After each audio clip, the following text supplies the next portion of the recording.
Jadi gini, kalau kita lihat ya, saya sambil share screen aja ya, biar teman-teman bisa melihat begitu pentingnya yang namanya PR ya. Mungkin minggu lalu saya juga bilang bahwa yang namanya PR itu nggak melulu orang yang ditugaskan jadi PR, tetapi kita semua ini ya adalah PR untuk institusi kita, untuk kelompok di mana kita berafiliasi termasuk keluarga. Jadi kalau kita buat masalah ya, yang jelek itu ya nama keluarga lah, nama IPB lah ya, ataupun organisasi lain yang kita ikuti. Itu menjadi implikasi. Makanya kan disebut bahwa yang namanya PR itu adalah backbone ya, backbone. Jadi luar biasa penting dan itu berkaitan dengan citra. Jadi personal yang si orang itu mengacungkan pistolnya itu dia kan memang dari salah satu startup ya, itu memang mau nggak mau orang akan selalu pengen tahu siapa orang tersebut gitu, mau orang yang berprestasi maupun orang yang buat sensasi atau masalah pasti kita akan pengen tahu kan, pasti kepo ini siapa sih orangnya gitu. Dan dengan adanya sekarang cyber media yang memudahkan kita melontarkan ucapan ataupun hal-hal apapun ya, itu lebih mudah kan gitu. Dan walaupun kita juga nggak tahu ya itu sebenarnya beneran netizen atau memang robot atau gitu ya, tapi yang pasti emang semua itu berimplikasi. Nah harus gimana akhirnya kan kalau tidak salah dia dicopot ya, maksudnya tidak lagi ada di struktur perusahaannya. Nah itu bagian bagaimana memperbaiki citra. Itu bisa dikatakan kalau dalam kondisi sekarang itu adalah krisis ya. Jadi itu mengalami krisis gitu. Jadi makanya memang nggak mudah gitu. Kita itu membawa bukan cuma nama baik kita, tetapi nama baik atribut yang kita bawa gitu. Itu pelajaran berharga ya. Kayak sekarang juga nih yang lagi tren itu adalah soal etika ya, etika netizen Indonesia yang dikit-dikit nyerang gitu ya, kayak kemarin pertandingan apa nyerang ke lawannya gitu. Jadi kadang-kadang pemanfaatan teknologi tidak diiringi perkembangan emosional ya, jadi jomplang gitu. Itu yang amat disayangkan. Jadi memang literasi di kita juga perlu ditingkatkan. Nah, tapi kalau yang tadi kembali lagi ke pertanyaannya Helmi, menurut saya PR dia sudah berusaha ya dengan cara dia tidak lagi memunculkan nama orang tersebut, setahu saya diganti ya di websitenya.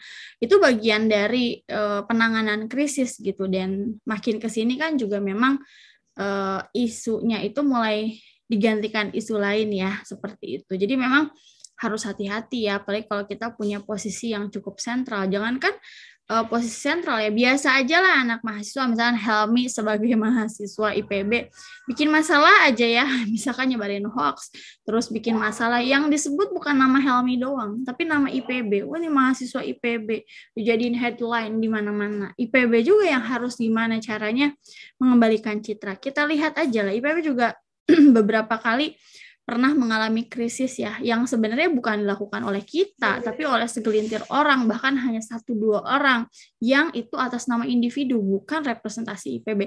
Tapi yang dapat implikasinya siapa? IPB. Entah disebut dosen IPB lah, mahasiswa IPB lah gitu ya. Yang padahal sebenarnya dia sedang tidak melakukan atas nama IPB, tapi dia bilang itu atas nama pribadi, tetap aja berimplikasi. Tapi PR kita di Biro Komunikasi itu terus tuh gimana caranya menjaga marwahnya IPB, dan kita rata-rata strategi yang kita lakukan ya, kalau kita lagi diserang krisis, kita lebih banyak counternya pakai good news. Jadi berita-berita prestasi aja yang kita naikin ya, supaya algoritmanya jadi tergantikan. Seperti itu, Helmi. Bagaimana? Oke, Bu, siap. Terima kasih, Bu. Oke, sama-sama. Oke, silahkan selanjutnya siapa lagi yang mau nanya nih? Oke, Mak Viro ya. Yang lain juga boleh resen ya, biar nanti jadi kayak ngantri. Ya. Oke, Mak Viro silahkan. Saya mau nanya Bu, tadi terkait sama pertanyaan Helmi, saya jadi ingat dulu itu saya pernah ada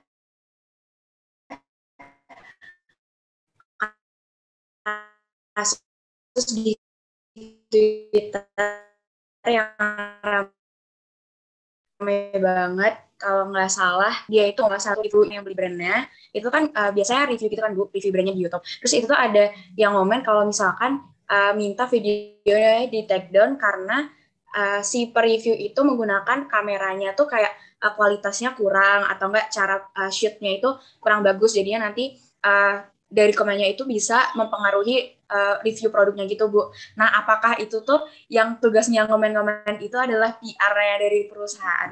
Terus kan setelah ada kasus itu, terus viral di Twitter,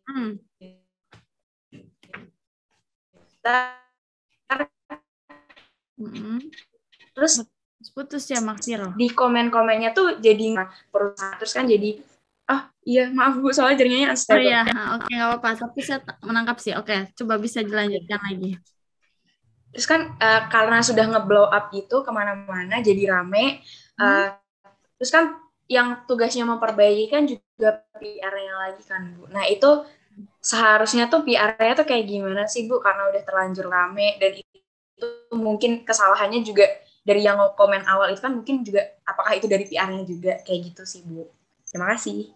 Oke, sama-sama Makfiro. Pertama, sebenarnya memang yang menuliskan rilis itu pasti PR-nya. Jadi kalau menurut saya itu bumerang sih ya. Itu salah satu merek di ini ya, di kita outdoor, buat outdoor activity ya. Itu kalau menurut saya sih ini sih apa namanya salah gitu ya, salah sasaran gitu kan, yang akhirnya jadi bumerang juga. Bahkan beberapa selebriti yang memang juga biasa outdoor activity ya, kayak Filsa Besari dan kawan-kawannya juga sempat speak up soal itu. Ya, dan memang yang harus memperbaiki adalah PR-nya. Makanya itu, kalau teman-teman nanti kerja di perusahaan atau punya usaha sendiri, ketika punya media sosial, memang adminnya itu memang harus khusus. Dan nggak boleh serampangan menanggapi sebuah informasi. Jadi nggak boleh tuh kalau kita udah pakai akun, misalkan contohnya ya di IPB TV itu yang pegang IG beda, yang pegang Twitter beda, yang pegang YouTube beda, yang pegang Facebook beda. Kenapa? Karena biar bisa lebih melayani semua audiens kita.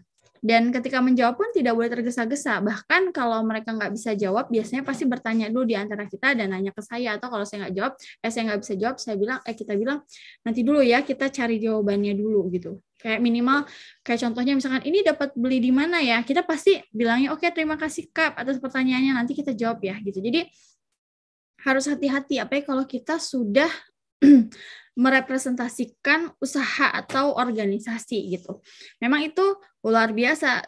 Saya sendiri juga sempat awal-awal gini, ini apa gimmick, apa gimana gitu ya buat naikin merek gitu ya. Karena sekarang tuh kan bingung ya, kadang-kadang melihat sesuatu tuh ini sebenarnya beneran apa enggak gitu ya, karena dengan situasi sekarang gitu. Tapi ternyata bener ya gitu kalau dia bilang, dan menurut saya sih itu pelajaran berharga ya buat perusahaan A itu untuk tidak mengulangi hal yang sama. Dan setahu saya setelah itu tuh PR-nya membuat beberapa kegiatan deh menurut saya untuk bisa meng-counterback dan juga mengembalikan citranya yang sempat tercoreng karena perbuatannya sendiri sih. Menurut saya itu bumerang banget gitu. Toh juga selama ini kan udah jadi sesuatu yang lumrah ya, orang bikin testimoni, dan itu kan cuman karena perangkat yang digunakan, bukan menjelekkan mereknya loh gitu loh. Jadi aneh juga sih pas saya lihat kasus itu gitu. Dan menurut saya sih manajemennya melakukan evaluasi gitu. Jangankan perusahaan si A itu ya, selevel perusahaan BUMN ya, PT KAI pernah juga ya kemarin ya, kalau teman-teman suka main Twitter ya, itu kayaknya adminnya lupa ganti akun ya. Jadi dia jawabnya pakai bahasa dia sendiri. Masalahnya itu menanggapi komplainan dari salah satu pelanggan. Jadi hal-hal kayak gitu tuh yang kadang-kadang kita juga harus hati-hati ya gitu, karena kalau udah viral walaupun kita hapus, orang udah screenshotnya disebar-sebarin gitu. Jadi makanya pelajaran berharga buat kita, apapun yang mau kita upload, kita posting di media sosial, itu harus dipikirin lah, think twice, bahkan mungkin think berapa kali lah ya, supaya nggak sampai jadi bumerang buat kita. Seperti itu, Makfir. Jadi sama seperti tadi pertanyaannya Helmi, ya PR itu gimana caranya dia harus bisa mengembalikan citranya. Bahkan ada waktunya juga dia kayak diam dulu aja gitu. Kalau teman-teman yang suka sama Korea kan hiatus dulu, itu kan sebenarnya dalam rangka dia menetralkan suasana dulu ya gitu. Nah itu sama, setahu saya juga perusahaan tersebut juga sempat dia diam dalam arti tidak terus-terusan membela diri ya, cukup dengan meminta maaf menurut saya itu udah bagus gitu. Jadi hal-hal itu adalah ya nantilah teman-teman belajar di nanti komunikasi krisis ya, karena itu lebih spesifik lagi seperti itu. Begitu Mak Viro, bagaimana? Ada tanggapan? Tidak ada Bu, sudah cukup jelas. Terima kasih Bu. Oke, baik, sama-sama. Silahkan selanjutnya. Oke, Ilham ya. Silahkan Ilham. Ya, terima kasih Bu. Ya. Ya tadi juga saya ini pertama mau nanggepin dulu ya Bu tentang jawaban tadi. Waktu itu juga pernah ada ini ya, ada kasus jadi adminnya presiden tuh malah komentarin apa tuh postingan JKT48 kan, jadi di apa ya, warga tuh geger gitu. Itu pertama tanggapan saya. Terus ini saya ada pertanyaan juga Bu, tentang jenis media yang diproduksi oleh PR. Nah, kan juga ada tuh Bu, kayak di bank sih terutama Bu, kan kadang bikin apa ya, kalender ya Bu, kalender dinding gitu. Nah itu isinya tuh pernah ada waktu itu saya lihat kayak apa ya, waktu itu BRI sih Bu, Bank BRI, ada kayak peluncuran satelit BRI gitu, kayak jadinya kalau saya bacanya tuh kayak sekalian Bank BRI itu ngasih info gitu ke masyarakat di kalender itu. Nah itu termasuk ini juga nggak Bu, media yang diproduksi oleh PR, kan apa ya, menurut saya fungsinya bisa disamakan gitu Bu, sekalian apa, mengedukasi masyarakat gitu. Oke, itu Ilham pertanyaannya ya. Oke, baik, terima kasih Ilham atas pertanyaannya. Betul. Jadi yang tadi Ilham sebutkan itu adalah salah satu jenis juga ya, walaupun di sini mungkin belum masuk ya, itu namanya advertorial. Jadi nyisip ya, advertorial itu dari kata advertising dan editorial atau tutorial gitu ya. Jadi ada informasi, ada juga sambil kita mempromosikan gitu ya. Jadi tadi satu sisi itu kalender BRI ya, tapi dia juga cerita bahwa misalkan meluncurkan satelit atau apa, ada informasi-informasi yang penting, itu namanya advertorial. Bukan hanya yang tercetak aja ya, tapi kalau teman-teman suka lihat acara-acara di Metro atau di TV One yang lebih ke news ya, itu biasanya banyak advertorial gitu disisipkan. Jadi kalau dalam konteks komunikasi pemasaran kan ada yang hard selling sama soft selling ya. Kalau hard selling itu kan yang to the point, ayo dong beli atau ayo dong jadi nasabah BRI. Nah itu kan hard selling ya, jadi to the point. Tapi kalau soft selling ya itu modelnya bagaimana satu sisi dia memberikan informasi gitu ya supaya membangun bonding juga gitu ya ke kliennya gitu, memberikan informasi juga sesuatu yang berguna gitu. Satu sisi juga dia sedang promosi juga, jadi itu soft selling. Sama sih sama yang kami lakukan juga kita ya di IPB juga kan, kita suka tiap tahun cetak kalender, terus binder gitu ya, macam-macam itu selalu disisipkan kayak cerita perjalanan IPB ya, terus pimpinannya siapa aja dari periode ke periode gitu. Itu sebenarnya hal yang sama dan itu juga bagian yang diproduksi oleh PR ya. Jadi kayak kalender juga kemarin kita juga dapat beberapa kritik ya gitu ya, kalau teman-teman gitu ya, kalau teman-teman dapat kalender juga, ini kan buat Civitas kalau nggak salah ya, tapi khusus untuk mungkin dosen dan pegawai gitu, di beberapa bulan ya gambarnya itu ada yang bocor, jadi ada yang pakai masker, ada yang enggak. Jadi kalau mau menggambarkan situasi normal ya sekalian ya semuanya nggak pakai masker misalkan. Tapi kalau mau menceritakan pandemi ya jangan setengah-setengah gitu. Jadi 3 orang lagi ngobrol tapi yang belakangnya tuh yang belakangnya pakai masker gitu. Jadi ada kritik gitu, seolah-olah kita nggak punya sense of pandemi. Hal kayak gitu aja kalau ada orang yang jeli itu jadi rame.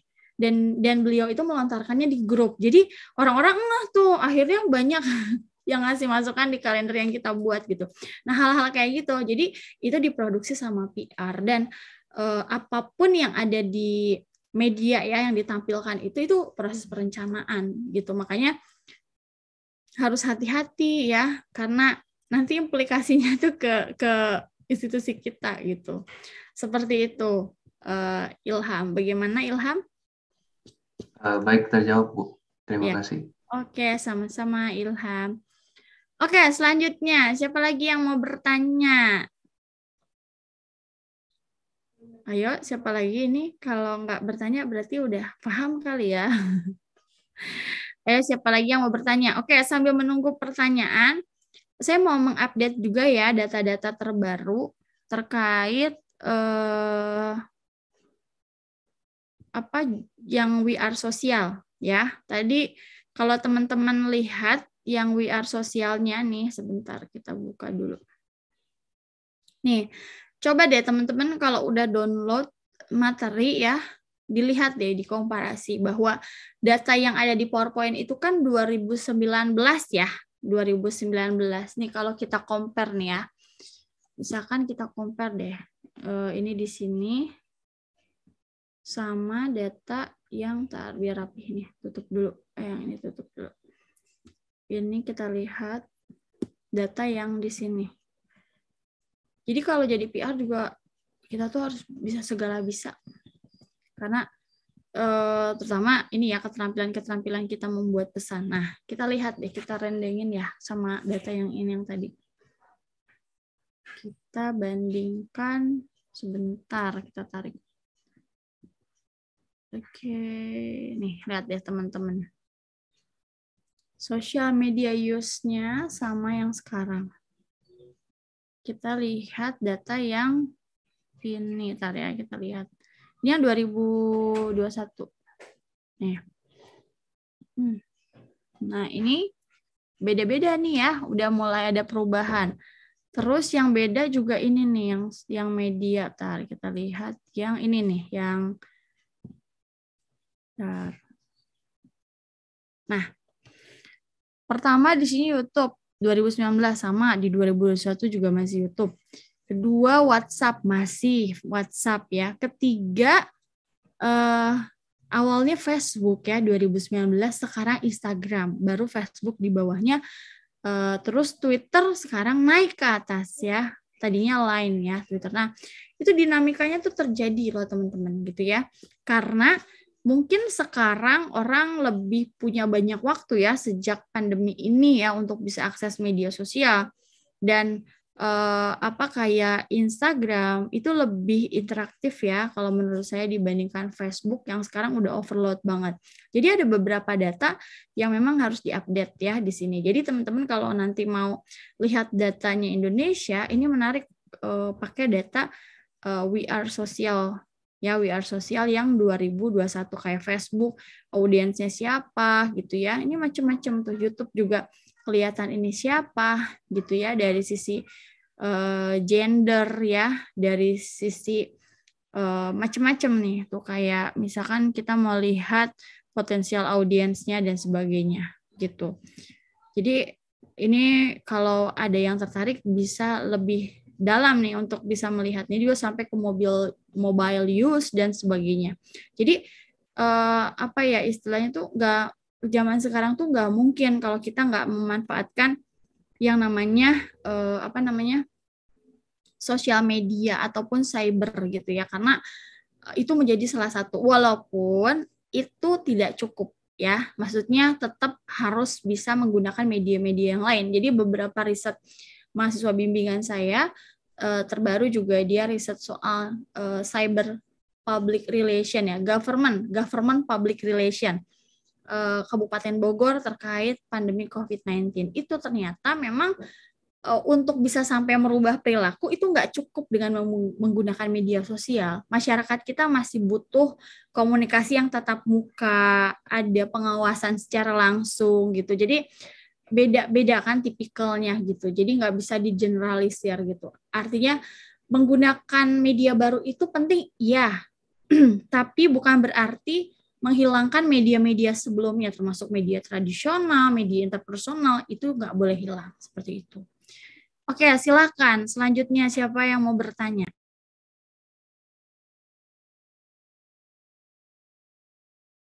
Ayo, ini tumben hari ini. Oh, silakan Dimas. Oke, baik Bu. Tadi kan dilihat bahwasannya banyak ya Bu untuk berbagai media yang dapat digunakan oleh PR. Nah, lantas bagaimana cara suatu perusahaan atau organisasi itu menentukan satu media sosial yang dapat digunakan PR itu secara efektif dan efisien? Apakah mereka harus menggunakan semuanya terlebih dahulu atau apa ya istilahnya try and error gitu Bu untuk menggunakan media sosial tersebut gitu dalam menghasilkan suatu yang efektif dan efisien seperti itu Bu.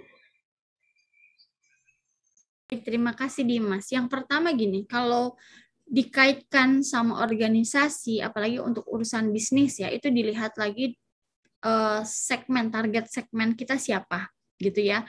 Kalau ternyata misalkan kita jualan produk gitu ya yang ditujukannya untuk orang tua ataupun untuk lansia gitu ya, 65 tahun ke atas misalkan.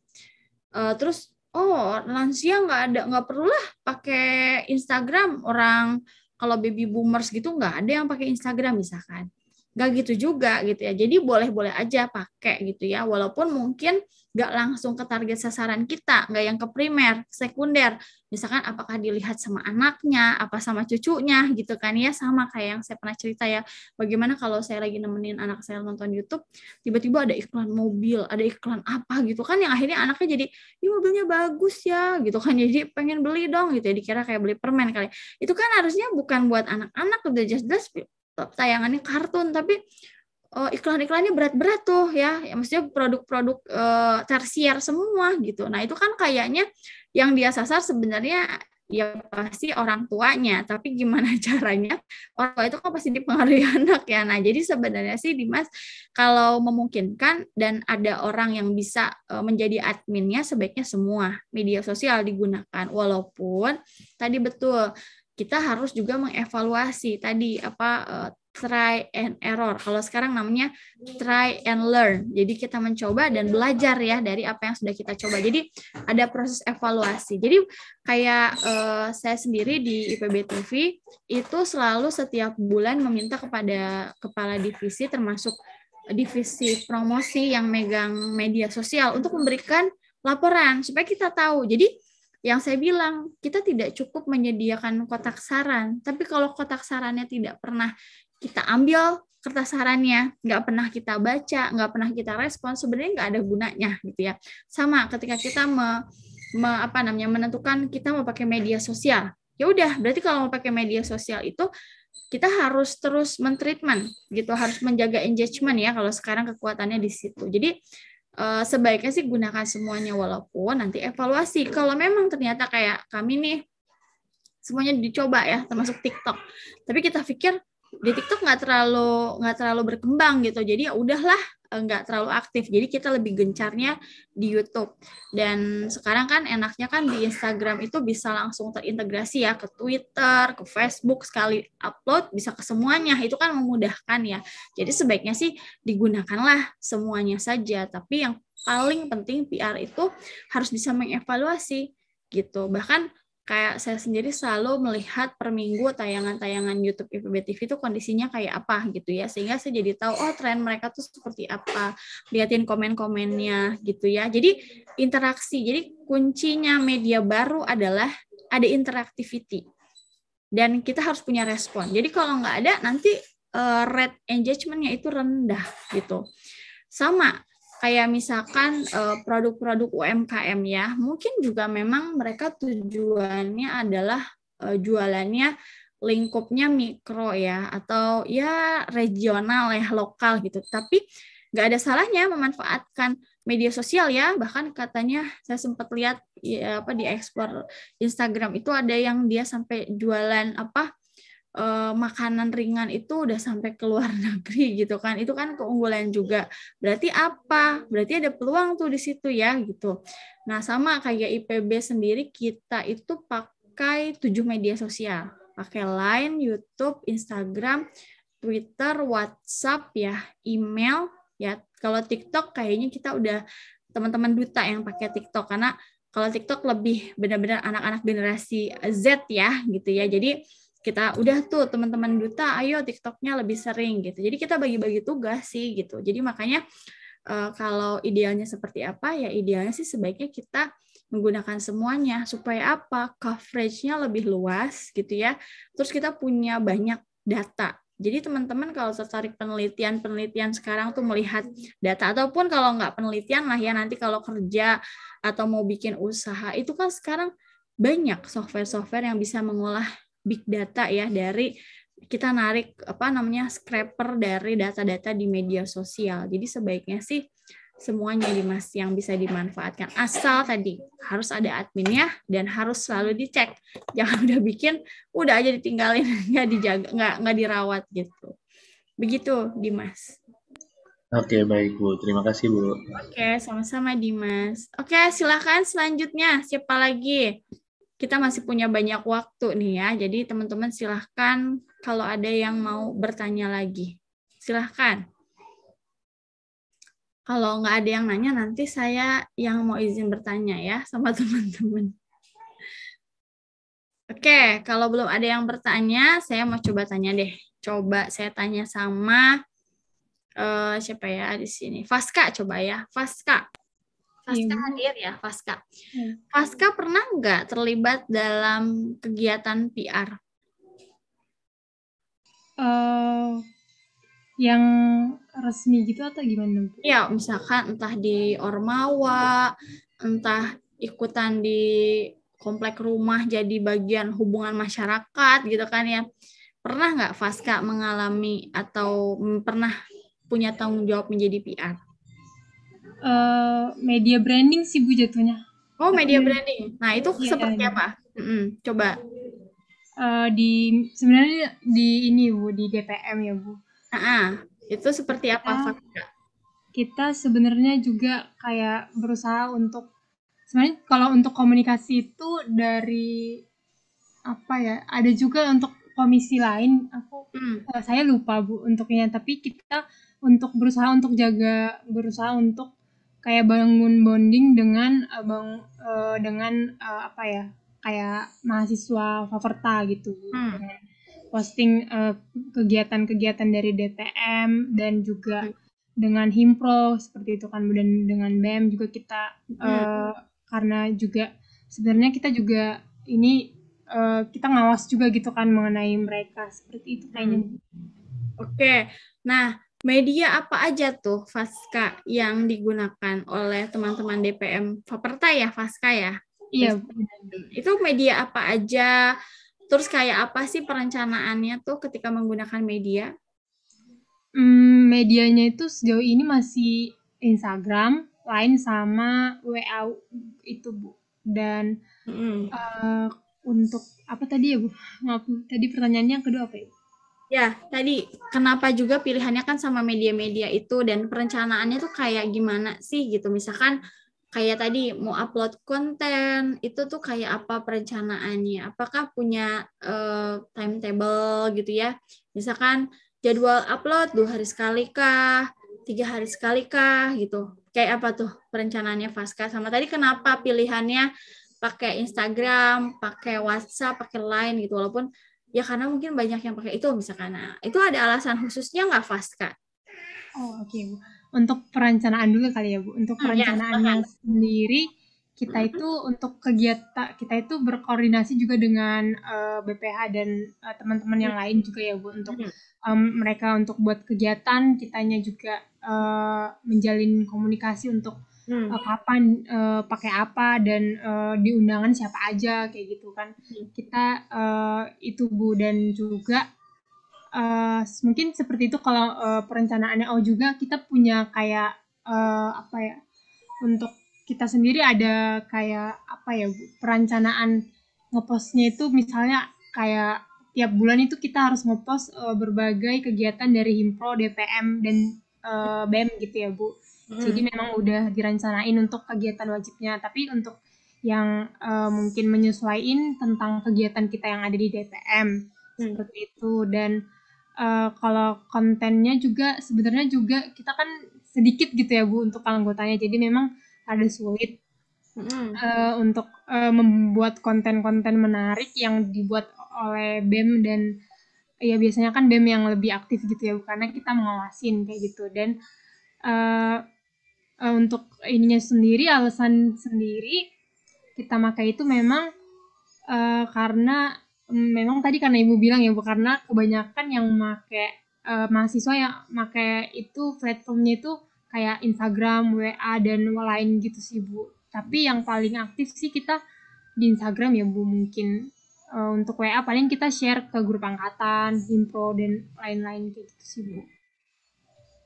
Oke, baik. Terima kasih Faska buat sharingnya. Iya, jadi tadi perencanaannya tadi ya, segala sesuatunya nggak bisa spontan ya. Kalau kita udah menggunakan organisasi, maka segala konten itu harus dikomunikasikan ya kepada pimpinan, siapapun pimpinan di situ. Jadi dia harus sebagai supervisor ya gitu. Jadi kalaupun ada apapun juga harus bertanggung jawab ya. Makanya kan selalu ada kata-kata narah hubung ya kalau teman-teman BEM itu bagus karena harus ada yang bertanggung jawab gitu.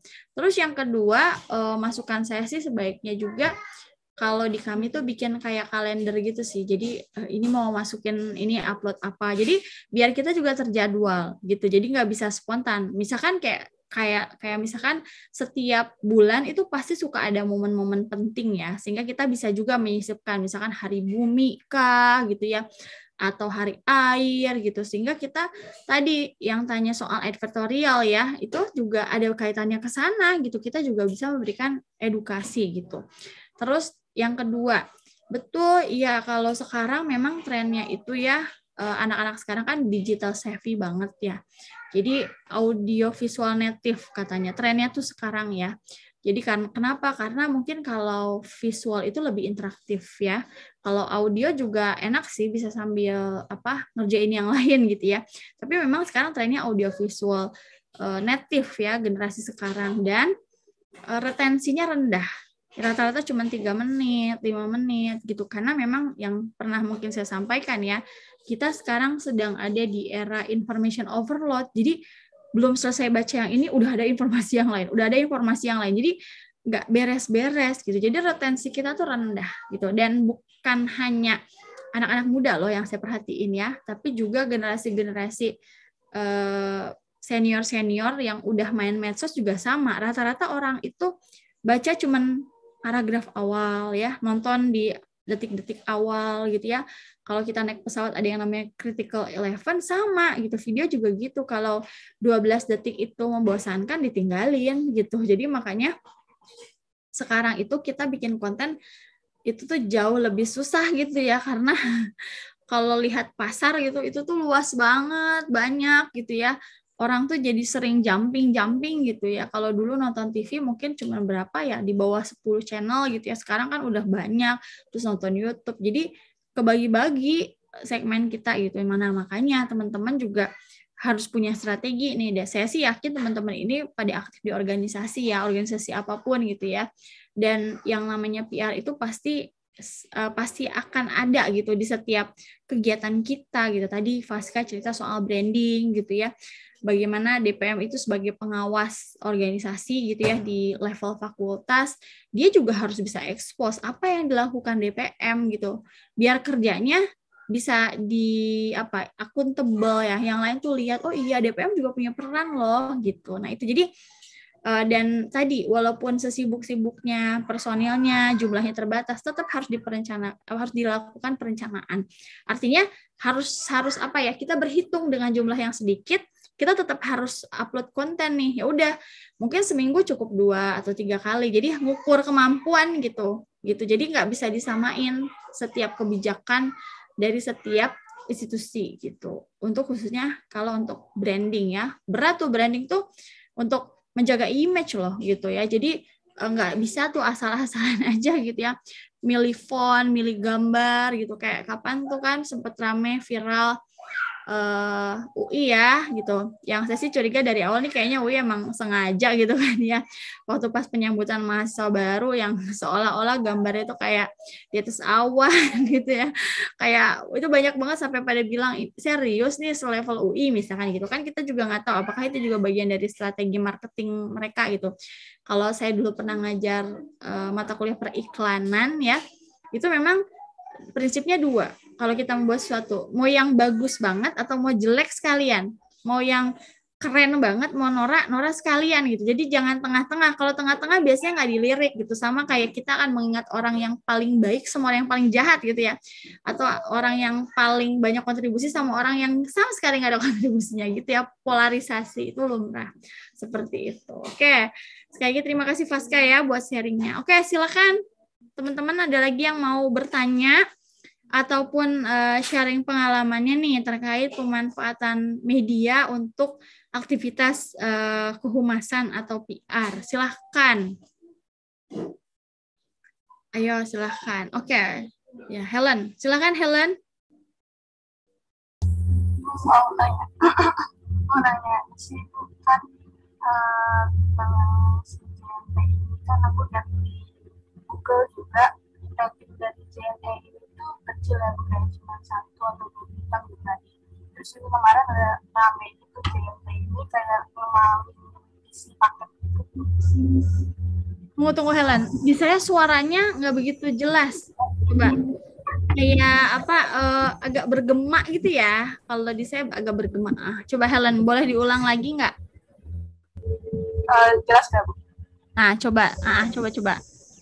Oh iya kan, tentang JNT ini kan tadi saya cari di Google gitu ratingnya. Nah, rating JNT itu kayak rendah gitu, Bu, kayak cuma 1 atau 2 bintang. Terus juga kemarin ada rame di Twitter itu, JNT ini dia kayak ngemaling isi paket gitu, Bu, kayak apa sih, kan lagi rame orang-orang Jepang ya, Bu. Nah itu tuh biasanya tuh pada beli photocard gitu dan harganya lumayan. Nah itu yang diambilin sama kurirnya, dijual lagi sama kurirnya. Nah terus abis itu saya mau nanyanya gini gitu, kalau kayak gini tuh PR ini sebenarnya ngelihat dari apa ya, kayak lihat dari pandangan customer tentang mereka, kayak misalkan peduli nggak sih mereka tentang penilaian yang di Google atau kayak penilaian orang-orang terhadap mereka, atau mereka tuh anggapnya kayak ya udahlah ya, yang penting mereka tetap kayak ya udah pasti bakal tetap jalan gitu usaha mereka, kayak misalkan masih tetap ada yang pakai jasa ekspedisi mereka karena mereka ini cepat gitu. Terus itu paling mereka tuh sebenarnya kayak ngelihat kayak rating atau pandangan-pandangan customer gitu masih.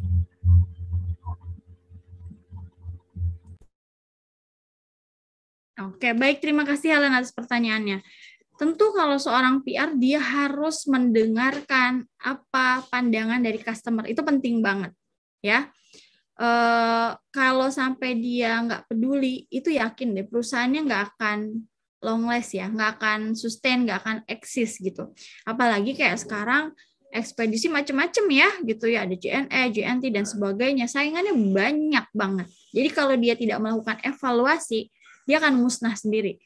Akan yang namanya sesuatu tuh mau adapt or die gitu. Dia mau adaptasi atau dia die gitu kan ya. Sama JNT itu jangan sampai itu jadi laten ya, laten terus jadi manifest gitu ya efeknya, sehingga orang nggak akan lagi mau menggunakan jasanya dia, nggak bisa tuh.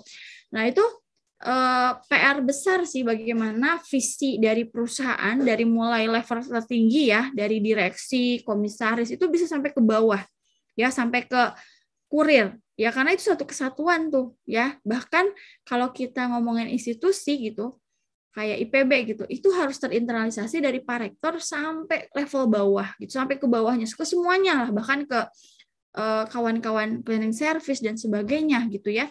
Kayak bagaimana sekarang citra Satpam BCA tuh luar biasa gitu karena saking ramahnya gitu, bayangin. Jadi efeknya tuh luar biasa. Jadi kalau apakah sebuah institusi atau perusahaan harus mendengarkan customer, wajib banget gitu.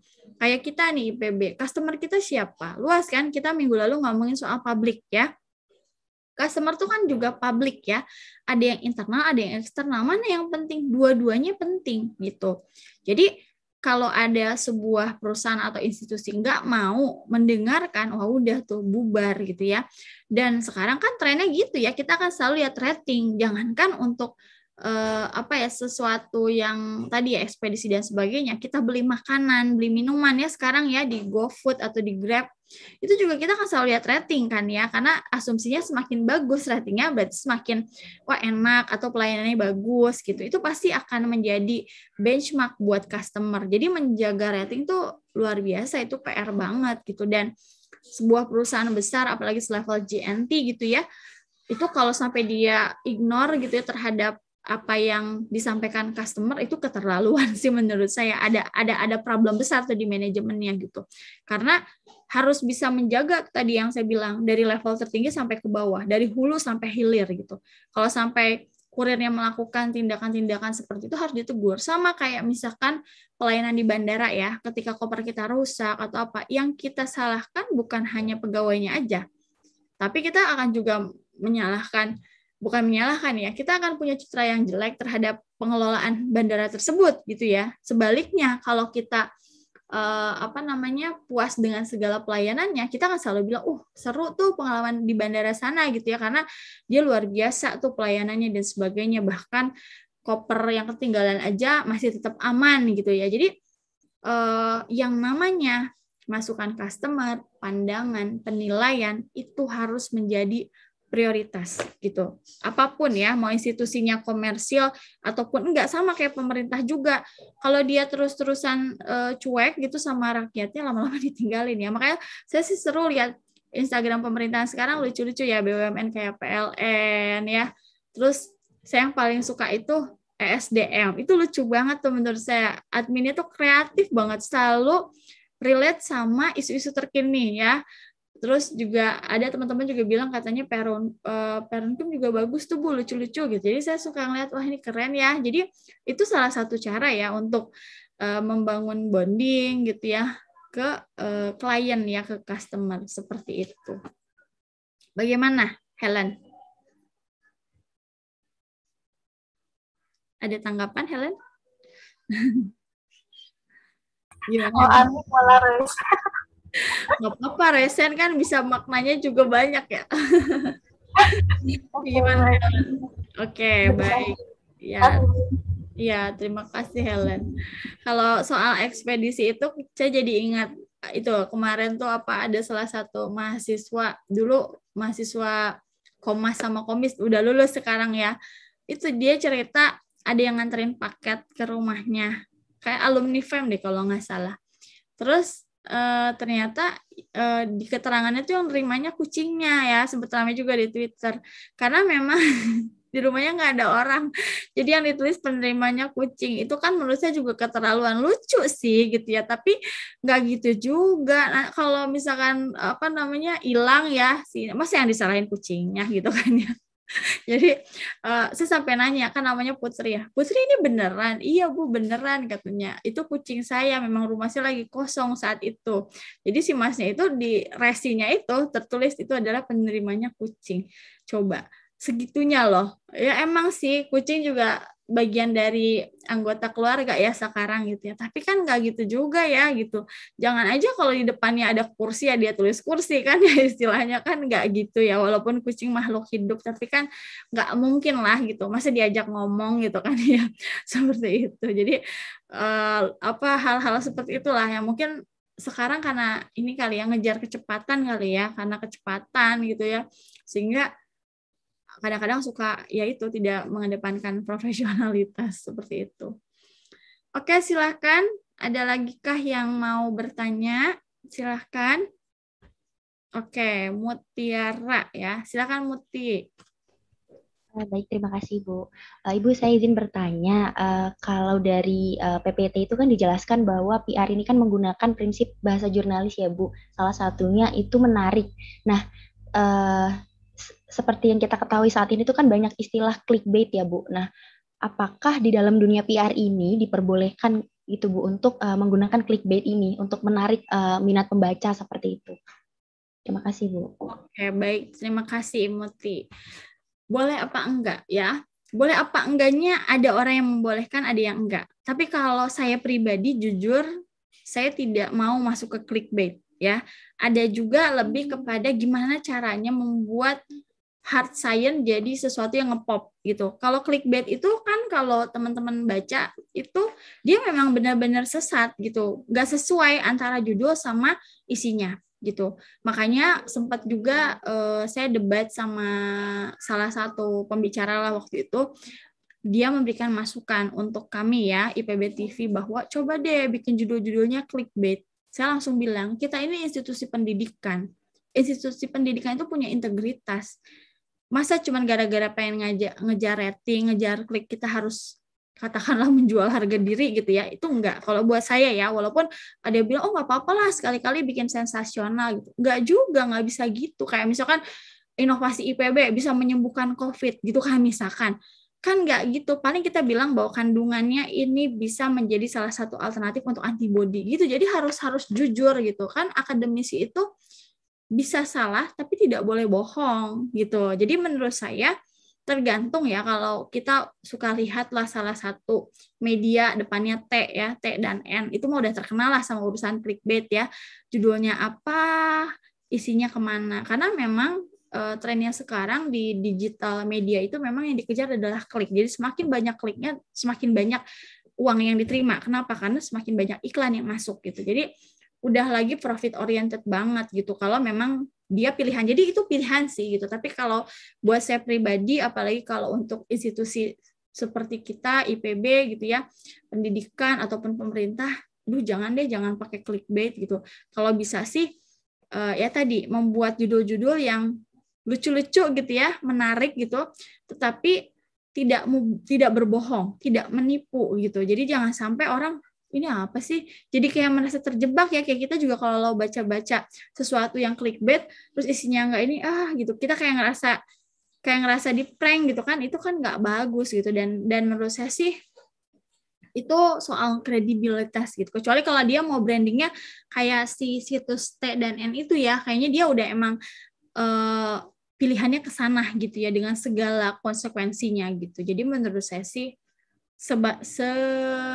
gimana pun kita harus menghindari yang namanya clickbait, dan seberusaha kita bagaimana membuat judul-judul yang menarik gitu. Seperti itu, Mutiara.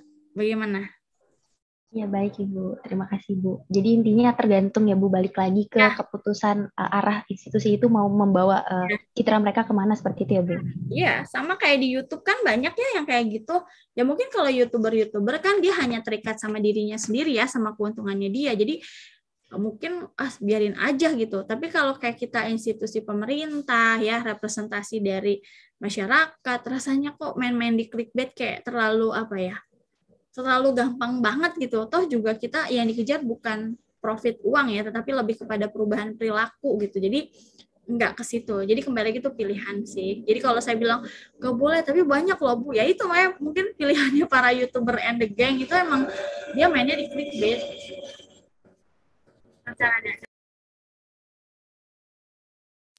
Tuh ada noise, tuh ada helikopter lewat. Begitu Muti. Ya, gimana Muti? Iya, baik Ibu. Terima kasih Bu. Oke, sama-sama. Silakan, masih ada yang ingin bertanya kah? Oke, Erwina. Silakan Erwina. Saya izin bertanya Bu. Ya, kan silakan. sekarang tuh kadang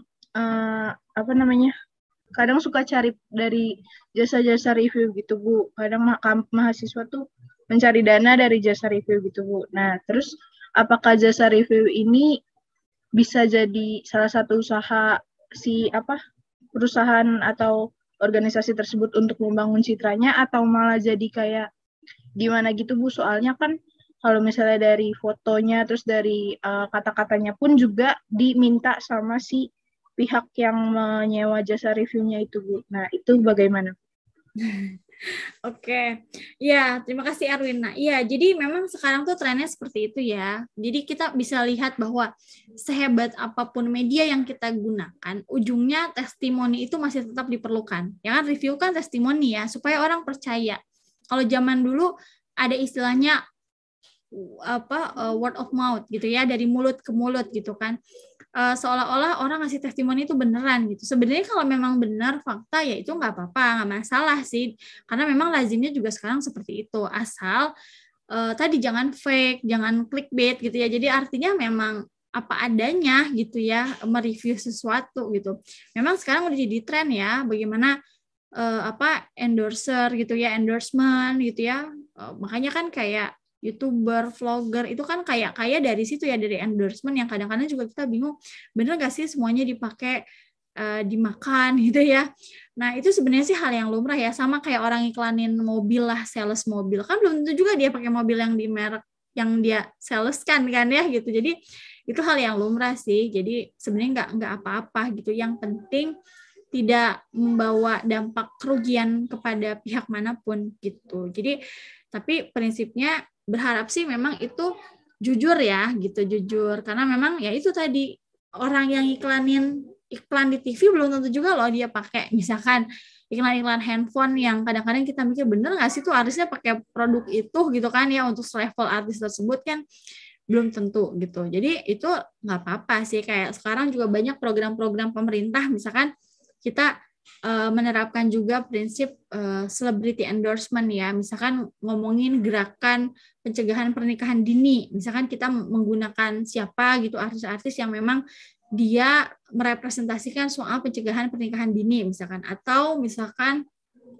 kayak sekarang bagaimana menerapkan prokes. Nah, itu juga kita juga bisa menggunakan para selebriti gitu, karena mereka juga sebagai influencer ya, sebagai endorser gitu. Jadi makanya itu lumrah sih, jadi nggak apa-apa Erwina. Yang penting tadi ya tidak melanggar hukum, tidak merugikan pihak manapun, seperti itu Erwina.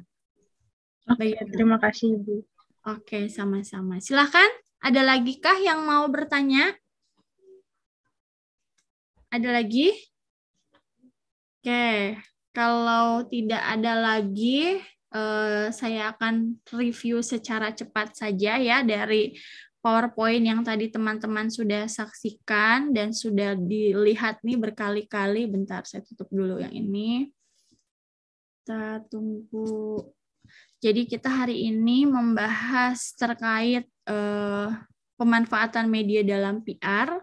Ternyata pemanfaatan media PR ini beragam ya, tinggal kita mau pilih mau memanfaatkan yang mana, tergantung dari target atau segmentasi kita siapa gitu ya, siapa yang menjadi sasaran kita. Jadi ada 5 hal ya teman-teman yang pagi ini sudah kita diskusikan, dan artinya apa, teman-teman harus bisa mampu menjelaskan ya media-media apa aja yang diproduksi sama PR, terus cara menulis dalam PR, terus media di luar PR itu apa aja, pemanfaatan medsos sama cyber PR. Tadi ya sudah diceritakan bahwa ada beragam media PR yang bisa kita gunakan ya, dari mulai in-house magazine kayak kita punya IPB Today gitu ya, sama media luar ruang kayak Videotron ya, sekarang trennya juga ke sana. Jadi macam-macam nih yang bisa kita manfaatkan.